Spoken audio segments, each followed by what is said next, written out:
Chapter 2. "Good evening," said Lucy, but the fawn was so busy picking up its parcels that at first it did not reply. When it had finished, it made her a little bow. Good evening," said the fawn. "Excuse me, I don't want to be inquisitive, but should I be right in thinking that you're a daughter of Eve?" "My name's Lucy," said she, not quite understanding him. "But forgive me, you are what they call a girl?" asked the fawn. "Of course I'm a girl," said Lucy. "You are in fact human?" "Of course I'm human," said Lucy, still a little puzzled. To be sure," said the fawn. "How stupid of me. But I've never even seen a son of Adam or a daughter of Eve before. I am delighted. That is to say," and then it stopped, as if it had been going to say something that it had not intended, but had remembered in time. Delighted," it went on. "Allow me to introduce myself. My name is Tumnus." "I am very pleased to meet you, Mr. Tumnus," said Lucy.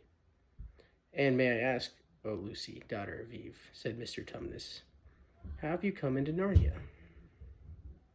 "Narnia? What's that?" said Lucy. "This is the land of Narnia," said the fawn, "where we are now, all that lies between the lamppost and the great castle of Cair Paravel on the eastern sea. And you have come from the wild woods of the west?" I got in through the wardrobe in the spare room," said Lucy. "Ah," said Mr. Tumnus in a rather melancholy voice. "If only I'd worked a little harder at geography when I was a little fawn, I should no doubt know all about these strange countries. It is too late now." "But they aren't countries at all," said Lucy, almost laughing. "It's only just back there, at least. I'm not sure. It's summer there." "Meanwhile," said Mr. Tumnus, "it is winter in Narnia, and has been for ever so long, and we shall both catch cold if we stand here talking in the snow. Daughter of Eve from the far land of the spare room, where eternal summer reigns around the bright city of the wardrobe. How would it be if you came and had tea with me?" "Thank you very much, Mr. Tumnus," said Lucy, "but I was wondering whether I ought to be getting back." "It's just round the corner," said the fawn, "and there'll be a roaring fire, and toast, and sardines, and cake." "Well, it is very kind of you," said Lucy, "but I shan't be able to stay long." "If you will take my arm, daughter of Eve," said Mr. Tumnus, "I shall be able to hold the umbrella over both of us. That's the way now. Off we go." And so Lucy found herself walking through the wood, arm in arm with this strange creature, as if they had known one another all their lives. They had not gone far before they came to a place where the ground became rough, and there were rocks all about and little hills up and little hills down.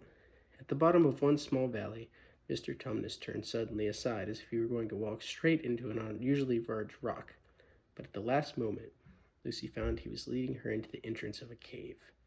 As soon as they were inside, she found herself blinking in the light of a wood fire. Then Mr. Tumnus stooped and took a flaming piece of wood out of the fire with a neat little pair of tongs and lit a lamp. "Now, we shan't be long," he said, and immediately put a kettle on. Lucy thought she had never been in a nicer place. It was a little, dry, clean cave of reddish stone, with a carpet on the floor, and two little chairs. "One for me and one for a friend," said Mr. Tumnus, "and a table and a dresser and a mantelpiece over the fire, and above that a picture of an old fawn with a gray beard." At one corner there was a door, which Lucy thought must lead to Mr. Tumnus's bedroom, and on one wall was a shelf full of books.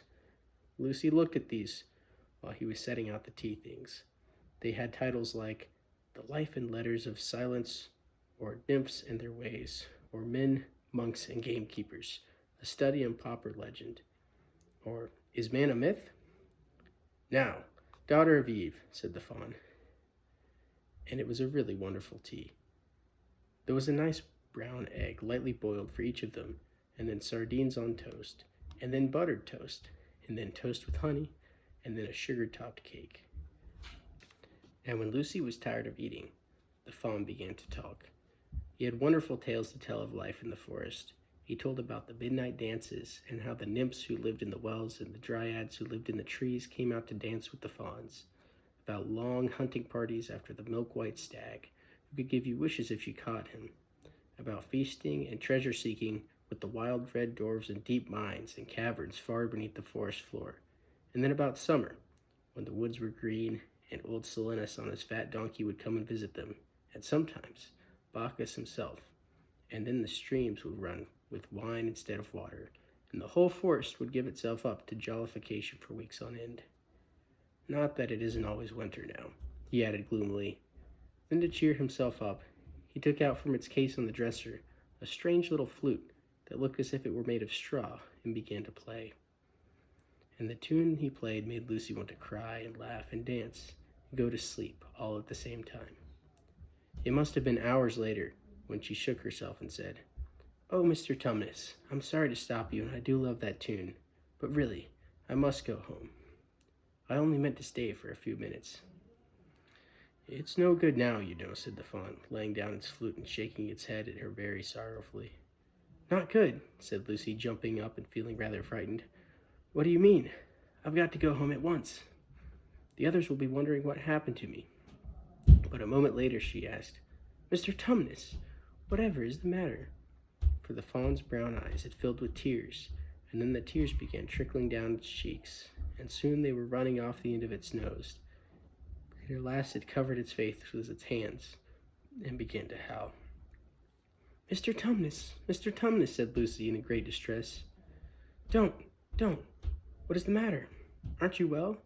Dear Mr. Tumnus, do tell me what's wrong." But the fawn continued sobbing as if its heart would break. And even when Lucy went over and put her arms around him and lent him her handkerchief, he did not stop. He merely took the handkerchief and kept on using it, wringing it out with both hands whenever it got too wet to be any more use, so that presently Lucy was standing in a damp patch. "Mr. Tumnus," bawled Lucy in his ear, shaking him, "do stop. Stop it at once. You ought to be ashamed of yourself, a great big fawn like you. What on earth are you crying about?" Oh, sobbed Mr. Tumnus. "I'm crying because I'm such a bad fawn." "I don't think you're a bad fawn at all," said Lucy. "I think you are a very good fawn. You are the nicest fawn I've ever met." Oh, you wouldn't say that if you knew," replied Mr. Tumnus between his sobs. "No, I'm a bad fawn. I don't suppose there ever was a worse fawn since the beginning of the world." "But what have you done?" said Lucy. "My old father now," said Mr. Tumnus.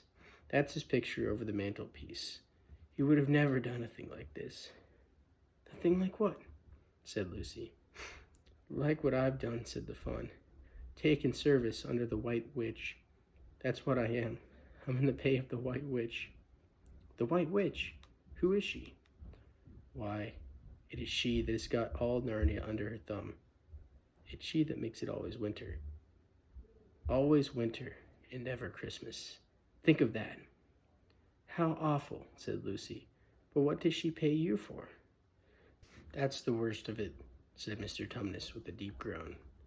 "I'm a kidnapper for her, that's what I am. Look at me, daughter of Eve. Would you believe that I'm the sort of fawn to meet a poor, innocent child in the wood, one that had never done me any harm, and pretend to be friendly with it, and invite it home to my cave, all for the sake of lulling it asleep, and then handing it over to the White Witch?" "No," said Lucy, "I'm sure you wouldn't do anything of the sort." "But I have," said the fawn. "Well," said Lucy slowly, for she wanted to be truthful and yet not be too hard on him. "Well, that was pretty bad, but you're so sorry for it that I'm sure you will never do it again." "Daughter of Eve, don't you understand?" said the fawn. "It isn't something I have done. I'm doing it now, this very moment." "What do you mean?" cried Lucy, turning very white. "You are the child," said Tumnus. "I had orders from the White Witch that if I ever saw a son of Adam or a daughter of Eve in the wood, I was to catch them and hand them over to her. And you were the first one I ever met. And I've pretended to be your friend and asked you to tea, and all the time I've been to wait until you were asleep, then go and tell her." "Oh, but you won't, Mr. Tumnus," said Lucy. "You won't, will you?" Indeed, you really mustn't." "And if I don't," said he, beginning to cry again, "she's sure to find out, and she'll have my tail cut off, and my horns sawn off, my beard plucked out, and she'll wave her wand over my beautiful cloven hooves, turn them into horrid solid hooves like a wretched horse's. And if she is extra and specially angry, she'll turn me into stone. and I shall be only a statue of a fawn in her horrible house until the 4 thrones at Cair Paravel are filled. And goodness knows when that will happen, or whether it will ever happen at all. I'm very sorry, Mr. Tumnus, said Lucy, but please, let me go home. Of course I will, said the fawn. Of course I've got to. I see that now. I hadn't known what humans were like before I met you. Of course I can't give you up to the witch, not now that I know you. But we must be off at once. I'll see you back to the lamppost. I suppose you can find your own way from there back to the spare room and wardrobe? I'm sure I can, said Lucy. We must go quietly as we can, said Mr. Tumnus. The whole wood is full of her spies. Even some of the trees are on her side. They both got up and left the tea things on the table. Mr. Tumnus once more put up his umbrella and gave Lucy his arm, and they went out into the snow. The journey back was not at all like the journey to the fawn's cave. They stole along as quickly as they could, without speaking a word, and Mr. Tumnus kept to the darkest places. Lucy was relieved when they reached the lamppost again. Do you know your way from here, daughter of Eve? Said Tumnus. Lucy looked very hard between the trees, could just see in the distance a patch of light that looked like daylight. Yes, she said. I can see the wardrobe door. Then be off home as quickly as you can, said the fawn. And can you ever forgive me for what I meant to do? Why, of course I can, said Lucy, shaking him heartily by the hand. And I do hope you won't get into dreadful trouble on my account. Farewell, daughter of Eve, said he. Perhaps I may keep the handkerchief? Rather, said Lucy, and then ran toward the far-off patch of daylight as quickly as her legs would carry her. And presently, instead of rough branches brushing past her, she felt coats, and instead of crunching snow under her feet, she felt wooden boards. And all at once she found herself jumping out of the wardrobe into the same empty room from which the whole adventure had started. She shut the wardrobe door tightly behind her and looked around, panting for breath. It was still raining, and she could hear the voices of the others in the passage. I'm here, she shouted. I've come back. I'm all right.